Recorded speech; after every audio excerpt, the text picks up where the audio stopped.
तो जो कल की क्लास हम लोगों ने की थी उसमें बेसिकली हम कोलाइड्स को किस तरीके से कोएगुलेट कराते थे इस बारे में हमने बातचीत की थी, है ना। कि अगर आपके पास कोई कोलाइडल सोल्यूशन हो तो आप उस कोलाइडल सोल्यूशन को किस तरीके से कोएगुलेट करवाओगे। तो आज की क्लास में हम लोग कंटिन्यू करेंगे उसी कोएगुलेशन से रिलेटेड एक टॉपिक से। बट मैंने कल भी बताया था, आज भी मैं वही सेम चीज़ बता रही हूँ कि कोएगुलेशन हमेशा कराई जाए ऐसा ज़रूरी नहीं होता, वो डिमांड होती है। देखो सिचुएशन की, अगर मान लेते हैं आपको किसी पर्टिकुलर सिचुएशन में करवाना है कोएगुलेशन, ताकि कोएगुलेट करने के बाद जो प्रोडक्ट चाहिए वो आपके लिए बहुत मायने रखता है, तो आप कोएगुलेट करवाओगे। अगर मान लेते हैं कि आप चाहते हो किसी सिचुएशन में कि आपके पास जो particular let's say colloidal solution है वो कोएगुलेट नहीं हो, तो वो कोएगुलेट नहीं होगा। कैसे आप उसको प्रोटेक्ट करवाओगे कोएगुलेट करने से। तो बेसिकली कोएगुलेशन जो होता है ना, आप करवाया भी जा सकता है। कैसे करवाते हैं वो हमने ऑलरेडी कल की क्लास में पढ़ लिया है। और कई बार सीन ऐसा होता है कि हम लोगों को बल्कि चीज़ों को कोएगुलेट होने से बचाना होता है। अब जैसे आइसक्रीम जो होती है मार्केट में जो मिलती है, या फिर और भी बहुत सारे खाने पीने के प्रोडक्ट्स आते हैं, तो गूगल सर्च करोगे तो तुम्हें पता चल जाएगा। बट आइसक्रीम बहुत ही कॉमन है, तो इसलिए मैंने आइसक्रीम का एग्जांपल लिया। हम जब दूध होता है, चलो आइसक्रीम छोड़ो, पहले दूध से बातचीत शुरू करें। तो जब तुम्हें दूध के बारे में मैंने बताया था, तो बेसिकली दूध में डीएम क्या होता है, पानी होता है, और डीपी क्या होता है, बड़े बड़े फैट के पार्टिकल्स होते हैं, है ना। अब क्या होता है, जैसे अगर तुम तेल को और पानी को आपस में मिक्स करो, क्या तेल और पानी आपस में खुशी खुशी साथ रहने वाला सोल्यूशन क्रिएट करते हैं क्या? हट, थोड़ी ना करते हैं वो लोग। बल्कि देखना, पानी नीचे रहता है, तेल उसके ऊपर जाके डिपॉजिट हो जाता है, तो फिर वो फैट्स कैसे डिसॉल्व हो गया पानी के अंदर। एग्जैक्टली मिल्क कैसे बन गया, कोलाइडल सोल्यूशन कैसे बन गया। तो ऐसे में तुमको मैंने उस वक्त बताया था कि जब आप मिल्क की बात करते हो तो मिल्क में आपको क्या करना पड़ता है, आपका डीपी और आपका डीएम ताकि साथ साथ रहे, इसीलिए वहाँ पे आपको क्या करना पड़ता है, कैसीन ऐड करना पड़ता है। ये एक प्रकार का क्या है, इमल्सिफायर है, जो बेसिकली आपके मिल्क के अंदर डीपी के पार्टिकल्स को बाइंड करके रखता है, किसके साथ, डीएम के साथ बाइंड करके रखता है। ठीक है, तो ये क्या है, उसका इमल्सिफायर है। स्पेलिंग ठीक कर लेना अगर गलत हो गई है तो सिमिलरली मैं ये कह सकती हूँ, या फिर बेसिकली मैं ये कह सकती हूँ कि कैसिन आप लोगों की एक वो स्पीशीज है जिसने बेसिकली आपके डीपी को वो लोग क्या किया, प्रोटेक्ट किया फ्रॉम गेटिंग कोएगुलेट, है ना। अदरवाइज ये कैसिन नहीं होता तो आप जो डीपी है वो डीपी तो कोएगुलेट हो जाता, तो जितने भी फैट मॉलिक्यूल्स हैं वो डीएम में नीचे आके डिपॉजिट हो जाते, यानी कि पानी पानी अलग और आपका फैट अलग। बताओ, तो ऐसे केस में कैसिन ने काम किया अपना, है ना। किस काम किया, प्रोटेक्शन का काम किया। उसने कोलाइड को क्या करने से रोका, उसने कोलाइड्स को कोएगुलेट होने से रोका। वैसी एक और एग्जांपल है, जैसे है आइसक्रीम।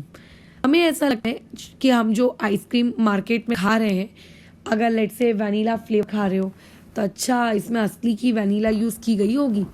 थोड़ा गूगल सर्च करके देखना अगर तुम्हारे पास समय हो तो, वैनिला के पेड़ कितने कितने कितने कितने प्रोटेक्शन के अंडर रखे जाते हैं। एक आर्टिकल मैंने पढ़ा था, एक पर्टिकुलर गांव है जहाँ पे वैनिला के पेड़ हैं, राइट। तो एक्चुअली वहाँ पे जब ये वैनिला की कल्टीवेशन होती है, इसमें बहुत चोरी चकारी होती है। मतलब रात को लोग आते हैं, आकर वैनिला को चोरी करके लेकर चले जाते हैं, एक्सेट्रा एक्सेट्रा। तो उस जगह की जो पुलिस है, उन्होंने बेसिकली पूरी की पूरी अपनी एक तैनात की है सेना, जो उन प्लांट्स को प्रोटेक्ट करती है ना। तो ये जो वैनिला बनती है, तो मैं सही में ऐसा लगता है कि वैनिला हमें 5 रुपए की डिब्बी वाली आइसक्रीम या कहीं दूसरी आइसक्रीम में हम लोगों को मिलती होगी? बिल्कुल नहीं। केसर को तो जानते हो ना, टीवी में ऐसे पता नहीं गंदे गंदे कौन कौन से एड्स आते रहते हैं जिसमें बोला केसर होता है। क्या बात है यार भाई, केसर कितना महंगा आता है और केसर डालेंगे वो 2 रुपए की पुड़िया में, बताओ। या फिर वनीला जो हम खाते हैं, तुम्हें लगता है उसमें सही में वनीला होता होगा? नहीं होता, क्योंकि एक्चुअली ये चीज़ें इतनी महंगी हैं। तुम्हें रियली लगता है कि कमर्शियली वो आपको नेचुरल वनीला दे रहे हैं या नेचुरल सैफरन दे रहे हैं? बिल्कुल नहीं। हम लोग पूर्णतः किस पे डिपेंडेंट है? केमिकल्स पे डिपेंडेंट है ना। ब्यूट्रिल अल्डिहाइड करके एक पर्टिकुलर केमिकल होता है, ब्यूटेनल सॉरी, ठीक है। ये पर्टिकुलर ब्यूटेनल के अंदर जो स्मेल होती है ना, वो वनीला वाली स्मेल होती है, इसीलिए उसको वनीला के फ्लेवर में यूज़ किया जाता है। ऐसी और भी इंटरेस्टिंग केमिस्ट्री है जो तुम कभी कभी कोई किताब पढ़ोगे तो तुम उसके साथ डील करते रहोगे। तो जब हम आइसक्रीम में तुम देखना एक प्रोडक्ट होता है जिलेटिन, ठीक है। तुमने सुना होगा जिलेटिन के बारे में, नहीं सुना होगा तो तुम में से जो डाइट कॉन्शियस लोग होंगे, जिन्हें डाइटिंग वाइटिंग करना भाई बहुत पसंद है, वो डाइट कॉन्शियस लोग जो वेगन डाइट वाले होते हैं, है ना, कि एनिमल प्रोडक्ट हम नहीं खाएंगे, वो तुम देखना जिलेटिन है क्या फूड में, ये चेक करते हैं। क्योंकि बेसिकली जो ये जिलेटिन होता है, आप उस आइसक्रीम को बनाने के लिए आप जो भी कंपोनेंट्स यूज़ कर रहे हो, उन सारी चीज़ों को ये बेसिकली क्या करता है, जोड़ के रखने का काम करता है ना। जिलेटिन उन सारी चीज़ों को क्या करने का काम करता है, जोड़ के रखने का काम करता है। तो अगर आप जेलीज बना रहे हो, आप आइसक्रीम बना रहे हो, और भी बहुत सारी चीज़ें होती हैं, ये जिलेटिन उनको क्या कर रहा है, आइसक्रीम वगैरह लोगों को प्रोटेक्ट कर रहा है, या जेलीज वगैरह लोगों को प्रोटेक्ट कर रहा है, क्या करने के लिए, आप लोगों के कोएगुलेट होने से बचाने के लिए, ठीक है। तो ऐसे बहुत सारे day to day life example हो सकते हैं, बट ये हमको याद रखना है क्या है, ये प्रोटेक्शन कर रहा है। किस चीज़ की प्रोटेक्शन? के कोलॉइड्स की प्रोटेक्शन कर रहा है। किससे प्रोटेक्शन कर रहा है? कोएगुलेट होने से प्रोटेक्शन कर रहा है। तो अल्टीमेटली बेसिकली हमारा जो आज का टॉपिक है वो है प्रोटेक्शन ऑफ कोलॉइड्स। तुम्हें लगेगा कि भैया मुझे या फिर कोलॉइड्स को प्रोटेक्शन की क्या ज़रूरत? कोलॉइड्स तो अपना हंसी खुशी रह रहे हैं, इनको क्या प्रोटेक्शन? अब प्रोटेक्शन चाहिए भी तो किससे चाहिए? तो देखो, प्रोटेक्शन ऑफ कोलॉइड्स का बेसिकली मतलब होता है कि प्रिवेंट करना। क्या प्रिवेंट करना? कोएगुलेशन। अब तुम तो जानते हो कि कोएगुलेशन किस तरीकों से करवाई जाती है ना। तो प्रिवेंट करना कोएगुलेशन को। तो कोएगुलेशन को प्रिवेंट करने के बेसिकली टॉपिक को हम लोग बेसिकली क्या कहते हैं, आप लोगों का प्रोटेक्शन ऑफ कोलॉइड्स कहते हैं। लेकिन कोलॉइड्स को प्रोटेक्ट करने की नीड पड़ी क्यों? जैसे मान लेते हैं हमारे पास ये कंटेनर है, इस कंटेनर के अंदर में मैंने एक लायोफोबिक सॉल्ट डाल के रखा है। कैसा है ये? लायोफोबिक। तुम तो जानते हो कि लायोफोबिक वाले एज कंपेयर टू लायोफिलिक जल्दी कोएगुलेट हो जाते हैं। अगर ऐसे में ऊपर में से मैं कोई इलेक्ट्रोलाइट डालूंगी, तो इलेक्ट्रोलाइट के डालने से क्या होगा? कल की क्लास में हम लोगों ने सीखा है, ठीक है। क्या बताया है बताओ? कल की क्लास में हमने ये सीखा है कि इलेक्ट्रोलाइट डालने से क्या हो जाता है? कोएगुलेशन हो जाती है, ठीक है, बराबर कोएगुलेशन हो जाती है। अगर आपने ऊपर से क्या डाला है? इलेक्ट्रोलाइट डाला है। तो ऐसे में तो यार हम लोग अगर कभी कभी इलेक्ट्रोलाइट अच्छे काम के लिए डालेंगे, जैसे मान लेते हैं कुछ ऐसे फूड प्रोडक्ट आपको बनाने हैं जिसमें आपको नमक टेस्ट के लिए ऐड करना है, तो नमक तो एक इलेक्ट्रोलाइट है। अब फिर यार ऐसे केस में तो फिर उस इलेक्ट्रोलाइट के आने से तो हमारा लायोफोबिक कोलाइडल सोल्यूशन क्या हो जाएगा? वो तो कोएगुलेट हो जाएगा। तो हम चाहते हैं कि मेरा लायोफोबिक कोलाइडल सोल्यूशन कोएगुलेट ना हो और इलेक्ट्रोलाइट भी आ जाए, ठीक है। इलेक्ट्रोलाइट भी आ जाए और बोलो क्या हो जाए आप लोगों का? मेरा वहाँ पर कोएगुलेशन भी ना हो। लेकिन ये तो पॉसिबल नहीं है। हम तो कल की क्लास में ठूस के पढ़े हैं कि जब जब दुनिया में इलेक्ट्रोलाइट डाला जाएगा किसमें? लायोफोबिक में, तब तक आपको का कोएगुलेशन तो होगा। तो कैसे प्रोटेक्ट करूं मैं मेरे लायोफोबिक को? किस चीज़ से? आप लोगों के कोएगुलेट होने से बचाने के लिए, ठीक है। तो इसके लिए हम लोग सोचते हैं कि काश ऐसा कुछ हो जाए कि इलेक्ट्रोलाइट ना उसको कोएगुलेट ना करे। तो देखो, पहले तो आपको ये पता होना चाहिए कि आखिर इलेक्ट्रोलाइट कोएगुलेट करता क्यों है। पहले तो आपको ये पता होना चाहिए। तो देखो, किसी भी इलेक्ट्रोलाइट की कोएगुलेशन इसीलिए करवा पाता है क्योंकि उस लायोफोबिक के ऊपर जो चार्ज मौजूद होता है वो उस चार्ज के साथ क्या करता है, एकदम तनातनी करता है और बेसिकली दोनों मिलकर क्या कर लेते हैं, एक दूसरे को डिस्चार्ज कर लेते हैं। यही होता है। अच्छा, अब कितना अच्छा होगा कि ये इलेक्ट्रोलाइट को मौका ही ना मिले, ठीक है, कितना अच्छा होगा इस पर्टिकुलर इलेक्ट्रोलाइट को मौका ही ना मिले उस लायोफिबिक से इंटरैक्ट करने का। यानी कि अगर मैं इस लायोफिबिक के, ठीक है, लायोफोबिक के आजू बाजू अगर मैं क्या करती हूँ, लायोफोबिक के आजू बाजू मैं कुछ ऐसे लोगों को लगाकर चिपका देती हूँ, या ऐसे लोगों लगाकर चिपका देती हूँ जो इलेक्ट्रोलाइट को मौका ही नहीं दे रहे, किस बात का, कि वो लायोफोबिक के पास आके इंटरैक्ट कर पाए, है ना, वो मौका ही नहीं दे रहे। वो बोल रहा तुझे अगर लायोफोबिक को टच करना है तो तू पहले हमें टच कर, लाइक समथिंग, तुमने कभी मूवीज में डायलॉग सुने होंगे, अगर तुझे ये काम करना है तो तुझे मेरी लाश के ऊपर से गुजरना होगा, लाइक दैट। इलेक्ट्रोलाइट्स को लायोफोबिक के पास जाने ही नहीं दिया जा रहा है, ठीक है, जाने ही नहीं दिया जा रहा है। क्या किया जा रहा है, कुछ ऐसे पार्टिकल्स हमने लगा दिए हैं जो उस लायोफोबिक को क्या कर चुके हैं, बोलो, आजू बाजू से सराउंड कर चुके हैं।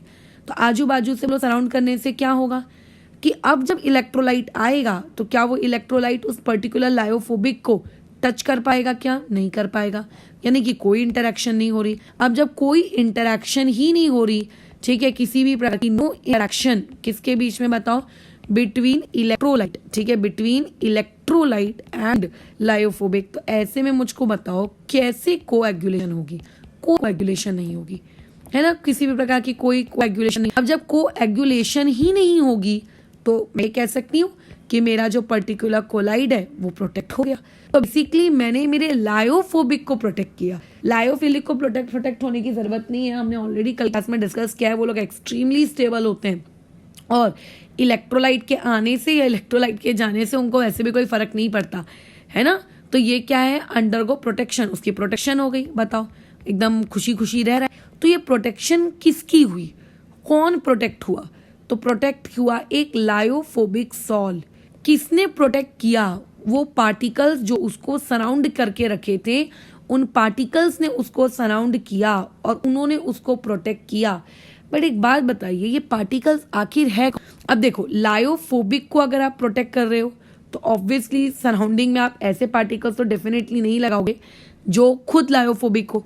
तो ये जो पार्टिकल्स लायोफोबिक को प्रोटेक्ट करते हैं ना, these particles were lyophilic particles. ये पार्टिकल्स कैसे होते हैं, लायोफिलिक पार्टिकल्स होते हैं, क्योंकि लायोफिलिक को इलेक्ट्रोलाइट के आने से जाने से कोई भी फर्क नहीं पड़ता है, ठीक है, बराबर, है ना। तो ऐसे केस में आप लोग ये बोल सकते हो आराम से, बोलो क्या, कि मेरे पर्टिकुलर लायोफोबिक की बोलो क्या हो गई, प्रोटेक्शन हो गई, है ना, आराम से प्रोटेक्ट हो गया, क्लियर है, डन, यही था प्रोटेक्शन। तो अगर कोई तुमसे पूछेगा कि लायोफोबिक को या लायोफिलिक को दोनों में से प्रोटेक्शन की नीड किसे है, तो प्रोटेक्शन की नीड होती है लायोफोबिक को, ठीक है। दूसरा, उसे प्रोटेक्ट लायोफिलिक करता है, ठीक है, कैसे करता है, उसको सराउंड करके रख लेता है और सराउंड करके रख लेने उसको प्रोटेक्शन मिल जाती है, राइट। अच्छा, अब प्रोटेक्शन कितने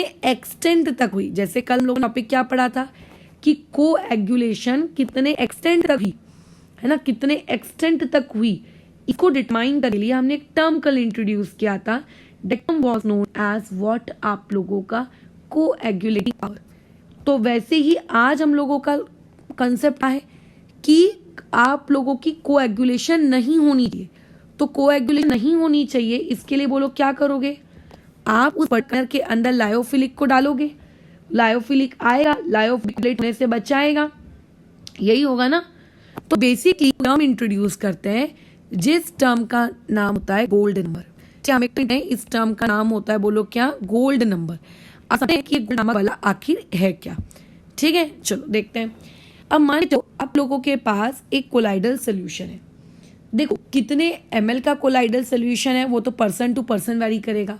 हो सकता है 100 ml के कोलाइडल सोल्यूशन को प्रोटेक्ट कराना चाह रहे हो सकता है कोई इंडस्ट्रियलिस्ट उसको 1000 लीटर के कोलाइडल सोल्यूशन को प्रोटेक्ट कराना चाह रहे हो, तो वो पर्सन टू पर्सन वेरी करेगा। तो अभी मान के चलते हैं कि मेरे पास बस एक कोलाइडल सोल्यूशन है, कितना है वो सब पे अपनी खोपड़ियां भी नहीं चलाएंगे, इसको समझने की कोशिश करेंगे। है ना, मैंने एक कोलाइडल सोल्यूशन लिया। अब मैं कोलाइडल सोल्यूशन ही क्यों लेती हूँ, मतलब कोलाइडल सोल्यूशन में गोल्ड नंबर वाला ही वर्ड क्यों इस्तेमाल किया। तो फिलहाल अभी उस दिमाग मत लगाओ कि क्यों इस्तेमाल किया, बस मान लेते हैं कि मैंने ये गोल्ड को इस्तेमाल किया। ये मेरा डीपी है। तुम जानते हो कि हम लोगों का जो एयू होता है, एयू एक निगेटिव है ना सोल है, और निगेटिव पॉजिटिव ये बेसिकली किस कैटेगरी में आते हैं, ये लोग लायोफोबिक की कैटेगरीज में आते हैं।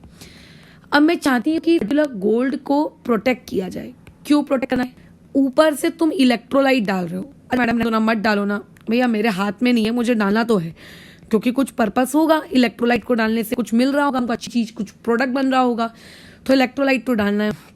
बट इलेक्ट्रोलाइट डालेंगे तो गोल्ड का जो कोलाइडल सोल्यूशन है वो तो पूरा खराब हो जाएगा। तो क्या करें, ऊपर से इलेक्ट्रोलाइट डालने से पहले या उसी के साथ साथ हम लोग क्या करते हैं, लायोफिलिक सोल डाल देते हैं। सोल के जितने भी पार्टिकल्स होते हैं ये इस गोल्ड को आके बोलो क्या कर लेते हैं, सराउंड कर लेते हैं, ये इस तरीके। तो ऐसे में अगर मान लेते हैं कोई इलेक्ट्रोलाइट पार्टिकल्स आएंगे, है ना, अगर इलेक्ट्रोलाइट के पार्टिकल्स आएंगे तो इलेक्ट्रोलाइट के पार्टिकल्स उस एयू तक तो पहुंच ही नहीं पाएंगे। आपका एयू वहां पे क्या नहीं होगा, बोलो, आप लोगों का वहां पर कोएगुलेशन, जैसा कि मैंने ऊपर बताया। तो इनडायरेक्टली लायोफिलिक सोल ने प्रोटेक्शन का काम किया। अब मुझे एक बात बताओ, कितना लायोफिलिक सोल डाला आपने, कितना लायोफिलिक सोल डालूं किसी भी इंसान, कितना लायोफिलिक सोल डाले। फॉर एग्जांपल अगर आपको किसी पेड़ पौधे को, है ना, कीड़े मकोड़ों से, इंसेक्ट्स या पेस्ट, अगर आपको उन्हें कंट्रोल करना होता है तो आप उस पर छिड़काव करते हो, राइट, आप उस छिड़कते हो केमिकल्स। बट किसी भी पेड़ पर आप धड़ल्ले से कितना भी केमिकल छिड़क डालते हो क्या। मान लेते एक बहुत ही छोटा सा पौधा है, बेचारा बेबी पौधा है, तो क्या उसमें तुम पूरा का पूरा एक पैकेट का जो लाए हो केमिकल कीड़े मकोड़े से बचाने वाला, क्या पूरा छिड़क दोगे क्या, नहीं, पूरा तो नहीं छिड़कते। क्यों भाई, पूरा छिड़क दोगे तो ऐसे में क्या होगा, बेचारे पेड़ की क्षमता क्या है, थोड़े में भी करने आने की थी, है ना, तुमने इसको क्या कर दिया, जबरदस्ती ज्यादा ज्यादा छिड़क दिया, तो वो बेचारा पेड़ क्या हो जाएगा, तय बोल जाएगा, मर जाएगा वो। यही हो, है ना, यही होगा आप लोगों का, हाँ बेचारा मर जाएगा। था कि भैया मेरा काम ना छोटे केमिकल से भी हो सकता था, तुझे मेरे ऊपर इतना सारा केमिकल छिड़कने की जरूरत नहीं थी, तूने क्यों डाल दिया मेरे ऊपर इतना सारा केमिकल। तो सिमिलरली हम जो ऊपर से लायोफिलिक सॉल्ट डाल रहे हैं, हो सकता है ना कि जाने से भी हमारा प्रोटेक्शन हो जाए, तो ज्यादा क्यों डालना, मिनिमम डालो ना, जितने मिनिमम में काम बन जाए। ऐसा थोड़ी ना कि ज्यादा डालने से आप लोगों का ज्यादा प्रोटेक्शन होगा, कम डालने कम, भैया मिनिमम उसको जितना चाहिए उतना दो, ज्यादा क्या जरूरत है। तो कितना लायोफिलिक सोल हम डालें, ये हम लोगों का क्वेश्चन होता है, ये हम लोगों के डाउट होता है, ठीक है, ये हमारा डाउट होता है। तो एक्चुअली इसका आंसर क्या, इसका आंसर आप मिनिमम वैल्यू ऐड करो ना, जितना उसमें वैल्यू आप ऐड, अगर उस मिनिमम से बिलो जाओगे तो क्या होगा, हो सकता है कि आप लोगों का वो पर्टिकुलर प्रोटेक्शन हो। तो जितना प्रोटेक्शन के लिए कम से कम चाहिए, कम से कम उतना तो डालो, कम से कम उतना डाल के प्रोटेक्ट तो करो। तो जो आप वैल्यू ऐड करते हो किसकी, लायोफिलिक सॉल की, क्यों करते हैं, ताकि हम उसको क्या कर सके, प्रोटेक्ट कर सके, ठीक है, ताकि हम उसको क्या कर सके, प्रोटेक्ट कर सके, बराबर मिनिमम वैल्यू करते हैं लायोफिलिक सॉल की, ठीक है, ताकि उसको करके प्रोटेक्ट कर सके। उस मिनिमम वैल्यू को ही बेसिकली हम लोग क्या कहते हैं, उस पर्टिकुलर चीज का गोल्ड नंबर कहते हैं, ठीक है, उसको हम लोग क्या कहते हैं। तो गोल्ड नंबर समझ में आ रहा है, मैंने अभी एग्जैक्टली डेफिनेशन वाइज तुमको नहीं बताई ये चीजें, हाँ, पूरा थ्रू आउट डेफिनेशन वाइज मैंने अभी तुम्हें नहीं बताया, मैंने अभी तुम्हें सिर्फ क्या बताया है कि ये बेसिकली गोल्ड नंबर होता है कि कितनी लायोफिलिक सॉल की मिनिमम वैल्यू ऐड की जाए ताकि कोएगुलेशन बोलो क्या कर सके, हम रुकवा सके, ठीक है, उसको हम गोल्ड नंबर कहते हैं। अब मिनिमम वैल्यू का मतलब होता है मिलीग्राम, ठीक है, ध्यान रखना, यहाँ पे हम लोग बातचीत मिलीग्राम में करते हैं, गोल्ड नंबर के लिए बातचीत हम किस में करते हैं, मिलीग्राम में करते हैं, कि कितना मिनिमम मिलीग्राम हम उस लायोफिलिक सोल का ताकि ऐड करें जिससे हम लोगों की प्रोटेक्शन क्या हो जाए, रुक जाए, उसी को बेसिकली हम लोग क्या कहते हैं, गोल्ड नंबर कहते हैं, ठीक है, उसी को बेसिकली हम लोग क्या कहते हैं, गोल्ड नंबर कहते हैं। अब देखो बुक वालों ने इस डेफिनेशन को थोड़ा सा स्टैंडर्डाइज कर दिया, बोला कि देख भाई, अगर तुम लोगे क्या कोलाइडल सोल्यूशन क्वांटिटी वाइज, तो ऑब्वियस है कि ज़्यादा क्वांटिटी के कोलाइडल सोल्यूशन को प्रोटेक्ट करने के लिए तुम्हें ज़्यादा लगेगा, है ना, लायोफिलिक। कम गोल्ड का सोल्यूशन लोगे तो आपको कम लगेगा। तो ऐसे में मान लेते हैं मेरे पास एक पर्टिकुलर केमिकल है, मान लेते हैं मेरे पास एक लायोफिलिक सॉल है, मैं दुनिया को रिपोर्ट कर रही हूँ कि मेरे लायोफिलिक सॉल का गोल्ड नंबर इतना है, तो दूसरा इंसान अपोजिशन में आके खड़ा हो जाएगा। वो क्या बोलेगा, नहीं नहीं मैडम आप जो बोल रहे हो आप गलत बोल रहे हो, गोल्ड नंबर तो एग्जैक्टली इतना है, इतना।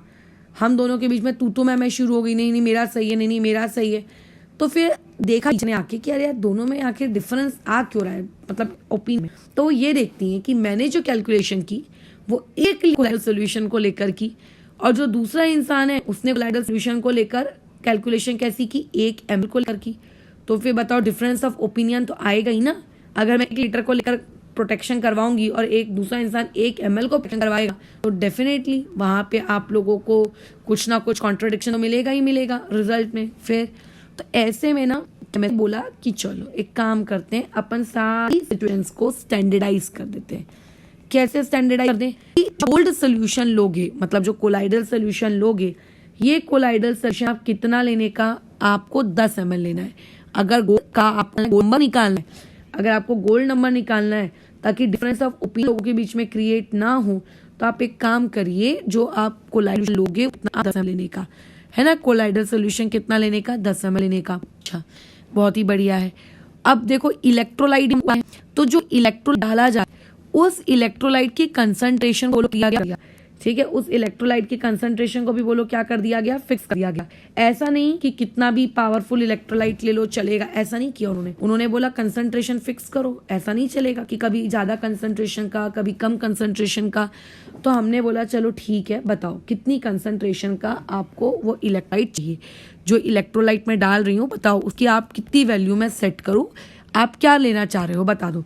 तो उस पर्टिकुलर इंसान को कहा कि आप जो भी ऊपर इलेक्ट्रोलाइट लोगे, इलेक्ट्रोलाइट कौन सा लोगे इस पे किसी भी का कोई रेस्ट्रिक्शन नहीं, वो तुम कोई भी इलेक्ट्रोलाइट ले सकते हो, बट जो भी इलेक्ट्रोलाइट लोगे उस इलेक्ट्रोलाइट का 1 ml यूज करना है, और 1 ml ऑफ 10% इलेक्ट्रोलाइट। मतलब जब उस इलेक्ट्रोलाइट को बनाया गया था वॉल्यूम के अकॉर्डिंग उसको बनाया गया होगा, और उसका 1 ml आपको लेना है। पहले आपने 10% का इलेक्ट्रोलाइट बना लिया, अब 10% का तुम चाहो 1 लीटर बनाओ, 10% का तुम 1000 लीटर बनाओ, बट 10% का इलेक्ट्रोलाइट बनाओ और उसका 1 ml इसमें डालो।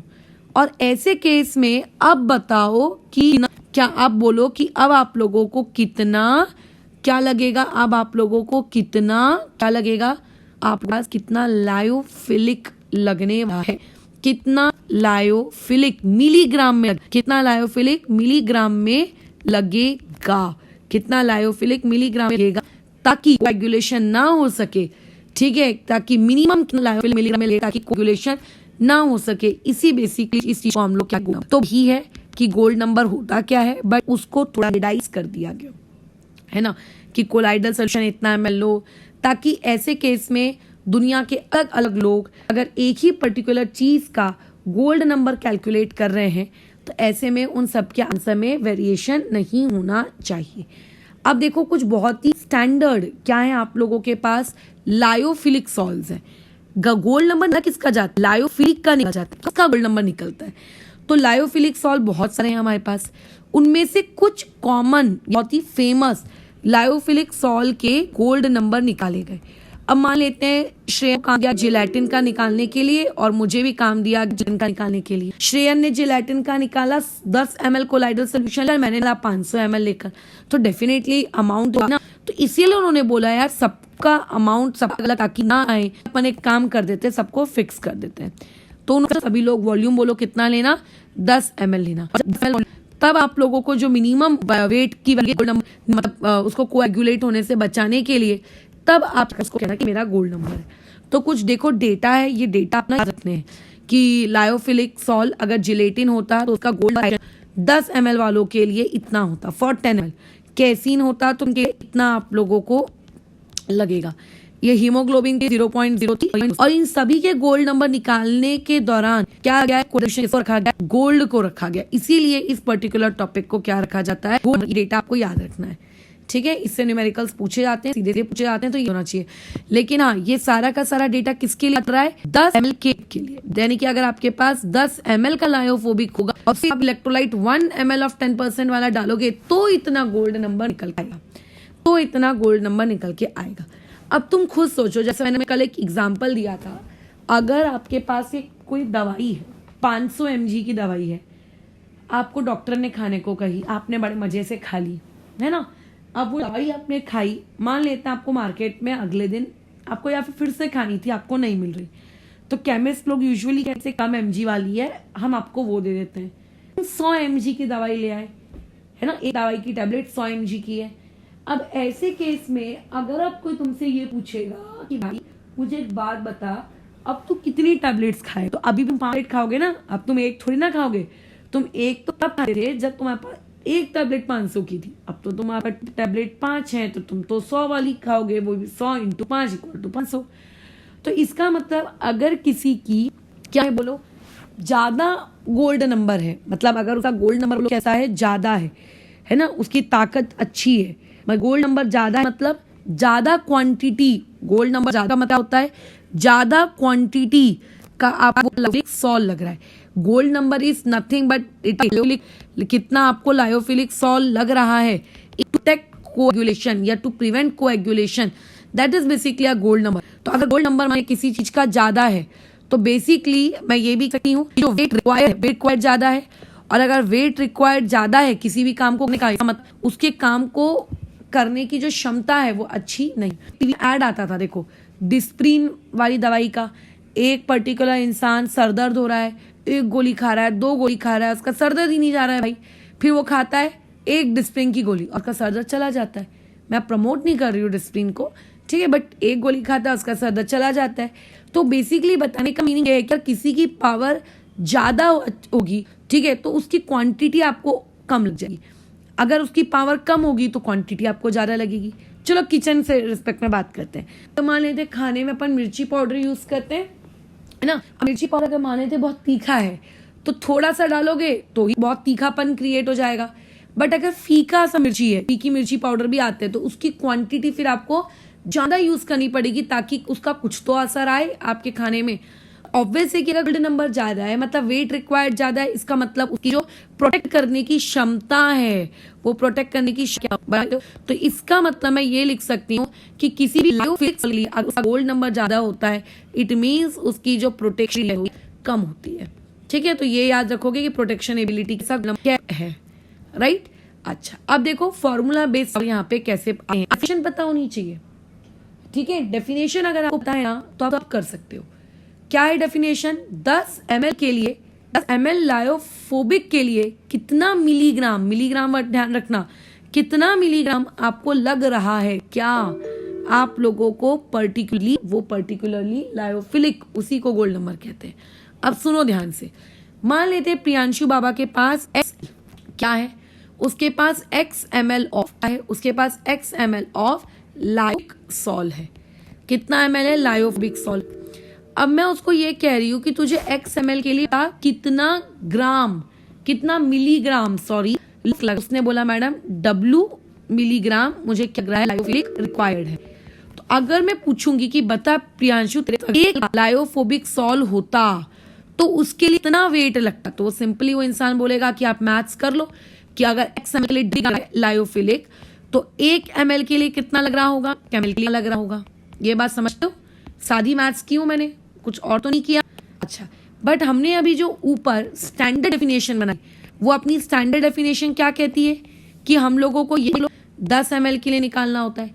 तो अगर एक के लिए इतना रिक्वायर्ड है वेट, तो आप मुझे बताओ कि 10 ml के लिए बोलो कितना रिक्वायर्ड, फॉर 10 ml आपको बोलो कितना वेट लगेगा for 10 ml of lyophilic sol. अगर 10 ml का लायोफोबिक सॉल आ जाता है देन उतना वेट रिक्वायर्ड है। तो आप क्या कहोगे कि 1 ml के लिए लग रहा था, ठीक, 1 ml के लिए आपको लग रहा था इतना, ये x। तो मुझे एक बात बताओ 10 के लिए कितना लगेगा, मल्टीप्लाई बाय 10। यहाँ पे क्या है, जहाँ पे x का मतलब है वॉल्यूम, किसका वॉल्यूम, लायोफिलिक का, मैंने यहाँ पे फिलिक लिखना चाहिए था, क्या लिखेंगे फोबिक का। तो ये बन गया आपका फॉर्मूला। अब इसी को लोग फॉर्मूला चीखते हैं, समझा कैसे, तो इसी पर्टिकुलर क्वांटिटी को कहते हैं। तो सीधा सीधा तुमको पास गोल्ड नंबर का फॉर्मूला आ गया। क्या आ गया कि वेट मिलीग्राम में रिक्वायर्ड है किसका लिए, किसका लायोफोबिक का कि लायोफिलिक का, लायोफिलिक का डिवाइड में वॉल्यूम वो भी ml लायोफोबिक का, ठीक है, मल्टीप्लाई बाय 10। ये आपके गोल्ड नंबर का फॉर्मूला। तो पता होना चाहिए कि मल्टीप्लाई बाय 10 क्यों आया, डिवाइड में लायोफोबिक कैसे है, फिलिक कैसे है, तो ये उसकी कहानी है। अब क्या होगा, तुम्हें कई बार नंबर दे देगा, वॉल्यूम दे देगा, वेट कितना लग रहा है ये पूछ लेगा, कई बार वेट दे देगा, कई बार वॉल्यूम दे देगा, और कई बार पूछ लेगा कि बताओ भैया आप लोगों का क्या कहते हैं, मतलब बेसिकली 3 वेरिएबल्स हैं, है ना, ये पहला वेरिएबल, ये दूसरा वेरिएबल, ये तीसरा वेरिएबल, इनमें से कोई भी क्वांटिटीज गिवन रहेंगी और एक क्वांटिटी आपको फिट करनी होगी। अच्छा एक बार जरा इमेजिन जस्ट इमेजिन ना कि अगर आपके पास मैं वॉल्यूम VmL लायोफोबिक वाला 10 ले लूं, तो मुझे एक बात बताओ, ऐसे केस में गोल्ड नंबर यानी कि GN फिर आपका कितना हो जाएगा, वेट, है ना, यानी कि 10 ml अगर आप लायोफोबिक सॉल्ट लेते हो तो उस 10 ml के लिए जितना भी वेट होता है वही वेट बेसिकली क्या कहलाता है, गोल्ड नंबर कहलाता है। अगर 10 ml लेते हो तो आप पुट करना, ध्यान रखना ऊपर वाली क्वांटिटी मिलीग्राम चाहिए, ml में होनी चाहिए। पेपर में एक स्टूडेंट को मिलीग्राम ml नहीं बढ़ा सकता है, क्योंकि हमारी आदत हो जाती है इतनी केमिस्ट्री पढ़ने के बाद कि डिनोमिनेटर में तो भाई हमेशा वॉल्यूम लीटर में ही रखेंगे, बस उसी आदत से मजबूर ना हो जाना कहीं, ठीक है। तो फिलहाल इस चीज को अभी यहाँ रोकते हैं, यहाँ पे हमारा कोएगुलेशन वाला टॉपिक खत्म हो जाता है। अब इसके बाद हम नेक्स्ट फिजिकल प्रॉपर्टी की तरफ मूव करते हैं, दैट इज टिंडल इफेक्ट, ठीक है। मैंने बताया था कि टिंडल इफेक्ट एक आपकी बहुत इंपॉर्टेंट प्रॉपर्टी है, राइट, कोलॉइड्स की। तो वैसे तो टिंडल इफेक्ट आपने 9th स्टैंडर्ड में पढ़ा है, बट स्टिल हम बातचीत कर लेते हैं उस बारे में भी। तो ये जो टिंडल इफेक्ट है वो किस तरीके से है, क्या है, ये पढ़ेंगे। कुछ मिसलेनियस प्रॉपर्टी और हैं तो उनको भी देख लेंगे, क्योंकि मिसलेनियस प्रॉपर्टीज और टिंडल इफेक्ट वाली प्रॉपर्टी खत्म करने के बाद फिर सिर्फ एक ही प्रॉपर्टी बचती है, उसको हम कहते हैं इलेक्ट्रिकल प्रॉपर्टी। वैसे तो मैं आधी इलेक्ट्रिकल प्रॉपर्टी तुम्हें ऑलरेडी सिखा चुकी हूँ, राइट, वो प्रोसेस इलेक्ट्रोस्मोसिस के दौरान, बट आधी बाकी है, जिसमें आप हेल्महोल्ट्ज डबल लेयर क्या होती है, जीटा पोटेंशियल क्या होता है, ये सब देखोगे, राइट, वो हमारा फिर खत्म हो जाएगा। फिर एप्लीकेशन है जो कि रीडिंग पार्ट है बेसिकली, और इमल्शंस के बारे में छोटा सा इंट्रो, यानी कि मैं मोटा तौर पे कहूँ तो 2 दिन की क्लास, और हाँ एक दिन वो जीटा पोटेंशियल वाली और एक दिन एप्लीकेशन प्लस इमल्शन वाली, फिर ये चैप्टर आप लोगों का समाप्त, ठीक है।